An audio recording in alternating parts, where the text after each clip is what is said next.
Hi, thanks for the invitation. I'm here to show some slides and speak a bit about the past, about real physical contemporary art museums, and about the perfect museum, the one that we're in now, all of us, all the time. This talk is called The Cave and the Cloud, and it's about the first of 3 museums built by Hans Hollein, and about some of the works I experienced in it. Of course, memory relies heavily on photographic images. Things that are not photographed are lost.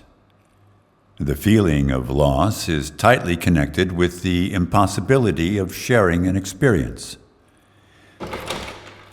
Only one image remains from Victor Vejle's transgressive showing at the museum. Lit by a singular beam of a low-powered flashlight, texture maps of open wounds, lifted from the file systems of horror video games, have been applied to the 3-dimensional models. All that remains of this work is an image of a heavily wounded pig. Throughout the 20th century, many spaces were built to showcase contemporary art. And these galleries, while being different from each other, also looked very much alike. They all inhabited varying places on the spectrum of the white cube. At best, they provided relatively neutral ground for the production of aesthetic experience, but often they were but backdrops for the building of a photographic archive. Work was made about this particular predicament as well. Peter Palluth's piece, entitled Sizing, for example, was weirdly both real physical 3-dimensionality and it was photographic. Doll furniture, scaled and enlarged, including all the loss of detail that such an endeavor entails. The first time he showed it was at the Museum Abteiberg. And the Museum Abteiberg was different from other art galleries. Once inside, one could not imagine its outside, and when outside, one could not imagine its inside. At once dug into and protruding from the landscape, it was a weirdly fragmented building, so varied and emerged in its surroundings that it was difficult to comprehend as a thing. There, no 2 rooms were alike. There, visitors felt as if moving through a maze. It was a building for getting lost in. Once inside, one could not imagine its outside. And when outside, one could not imagine its inside. At once dug into and protruding from the landscape, it was a weirdly fragmented building, so varied and emerged in its surroundings that it was difficult to comprehend as a thing. I once saw Erdal Bilici's work on the tip of our tongues installed there. Made from actual discarded rainwater gutters from the Gothic Chateau Royal de Blois, these spiraling bodies carried the rooms of the Museum Abteiberg on the tip of their tongues. It was as if these fish and dragon-like figures had been doomed to travel through time and space as structural elements for ever-shifting architectural trends. I also saw Theodor Nymark's Always Do It Yourself, Enzo Mari repurposed by Rikrit Tiravanya, reconfigured by Theodor Nymark. An installation of the iconic self-assembly furniture by Enzo Mari, reappropriated by Rikrit Tiravanya in polished stainless steel, and then situated and illuminated within the cave-like room of Museum Abteiberg by Nymark.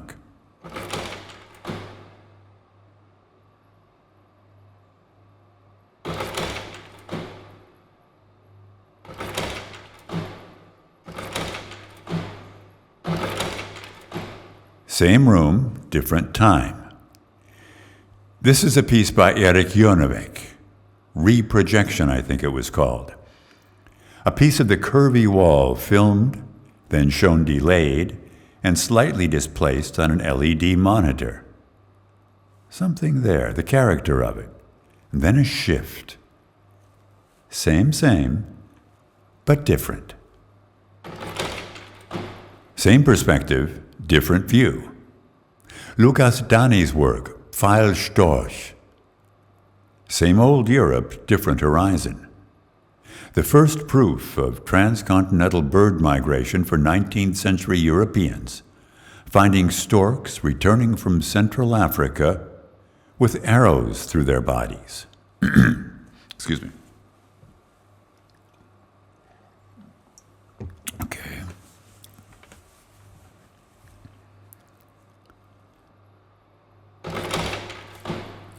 A work by Ava Samii, A Door. This reminds me of a story Andreas Hatt told me once. He used to work in a museum housing marble statues and paintings, mummies, and an indoor Mediterranean-themed palm tree garden. He had lied about his skills as a barista to get the job. He was actually completely incapable of making a latte or a macchiato. And during breaks, he would put on a coat with an embroidered logo and explore the museum. Once, a custodian showed him a hidden staircase behind the burghers of Calais. This staircase led to a roof terrace. It was a secluded spot offering a panoramic view of the city to a select group of initiates. At closing time, when the bell rang, he would pack up the unsold cakes and, against Food Administration regulation laws, distribute them to the custodians. They appreciated his gesture and, in exchange, shared stories about the museum's history and their experiences. Andreas can make a macchiato now, and he is pretty knowledgeable in the fields of mummies and plaster casting and distinct parts of art history. Anyways, where was I? The Abteiberg Museum. The Abteiberg Museum was nothing like the rigid and pared-down white cube. It was fantastical and disorienting. It felt like a physical precursor to game design. It made the visitor's body, it made it become avatar-like.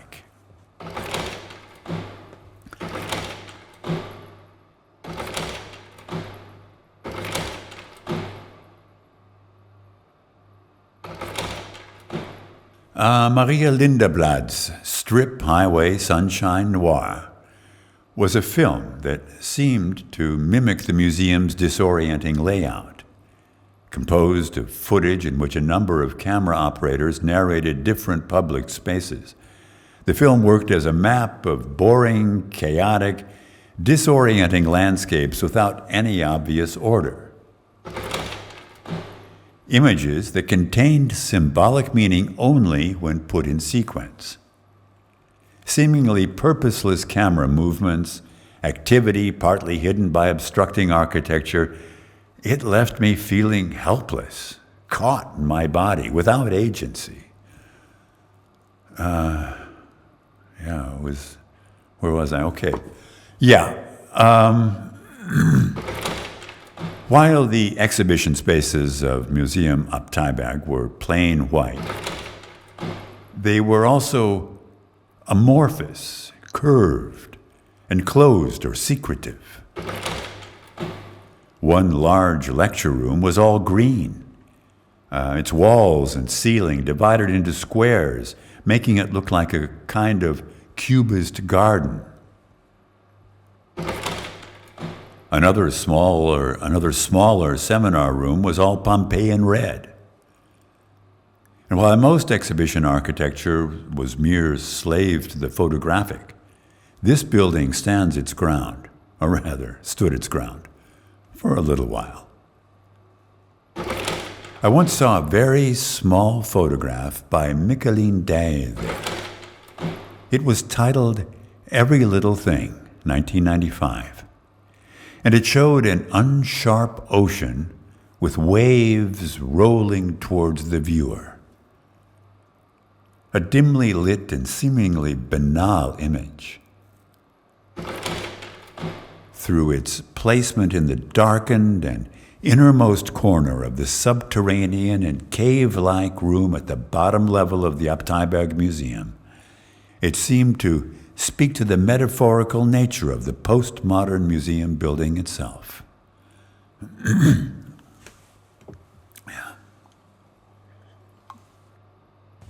Yeah, so, okay.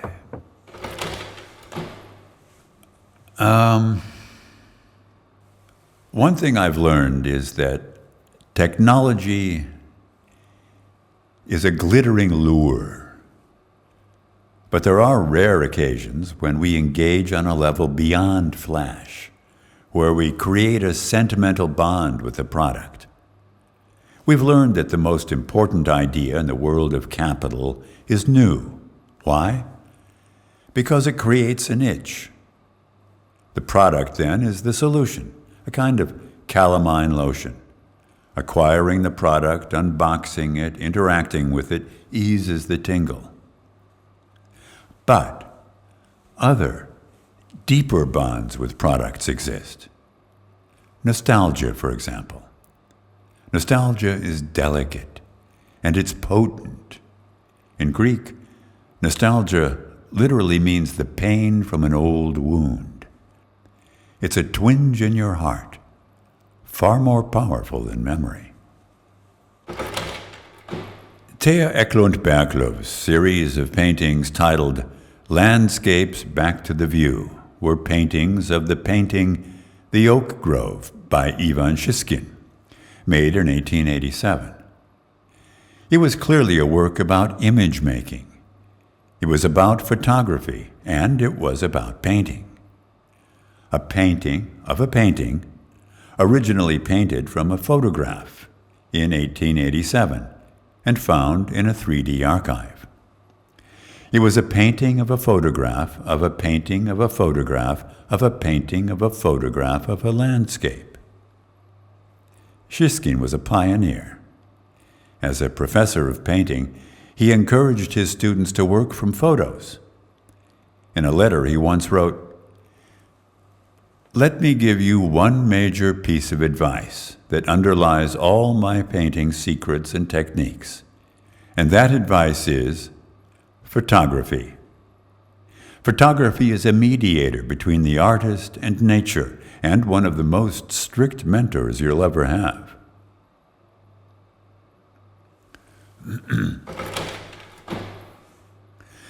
Wheels are rarely seen as exciting technology, although really they are the mothers of all technology. The wheels on these slide projectors are time machines. They go backwards and forwards. They take us places where we ache to go again, and they bring us there again, over and over. This is why the apparatus containing these slides is not called a wheel. It's called a carousel. It lets us travel the way a child travels, around and back home again to a place where we know we are loved. For 150 years, photography was the mystery of the intangible real, disclosing what was normally hidden from the human eye. The exhibition Im Reich der Phantome in Museum Abteiberg was a show about the history of ghost photographs. Spiritual mediums who had photographed themselves producing ectoplasm, a substance of the spirit exteriorized by the psychic medium. This instrument of illusion and fraud was inherent to this photographic tradition. Mediums would smother textile products with potato starch or use egg whites to create the illusion of the unidentifiable ghostly matter. To make faces appear in the ectoplasm on the photograph, the spiritists would cut out faces from magazines.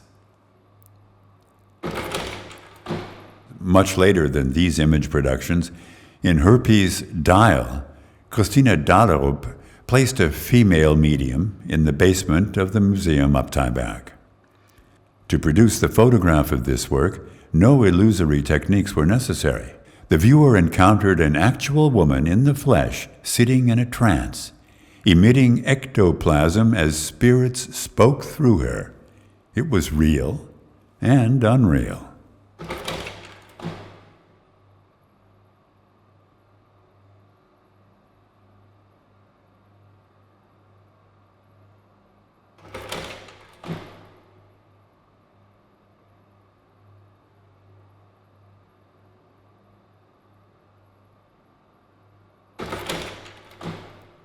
The architect Hans Hollein taught us that architecture exists in a limbo between the rock and the cloud, between ritual and survival.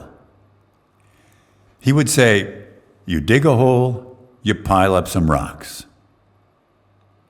Descending from a family of mining engineers, he went on to build the last truly new contemporary art museum. The last, that is, before the time of the perfect museum, the all-encompassing museum, the World Wide Web. When Sofus Keiding-Agger's fleshily titled adapted light, Dust Motes Dancing in the Sunbeams, Wilhelm Hammershøi, 1900, Strandgrade 30, Copenhagen, was shown at the Abteiberg, it felt like he was showcasing the museum itself, echoing Walter Benjamin's thinking around time, light, and architecture, what he called shells of faded memory recovered as theater. Keidinger's light seemed to represent simulated memory, phantasmagoria. Hans Hollein's museum faintly warped to the eye as if by glaucoma. Yeah, okay, I've spoken long enough. I'm going to finish this talk by quoting from Sylvester Vogelius's proposal letter for a show at Museum Abteiberg. His piece was called One Step at a Time. We're in the lobby room, mid-air, a profound way of being in transit. It seems like the old pillars have been reconstructed into something more see-through. Glass, or maybe acrylic, inhabited with blind termites. A small, inventive ecosystem where dusty rays of light shine through their small living bodies, going everywhere and nowhere.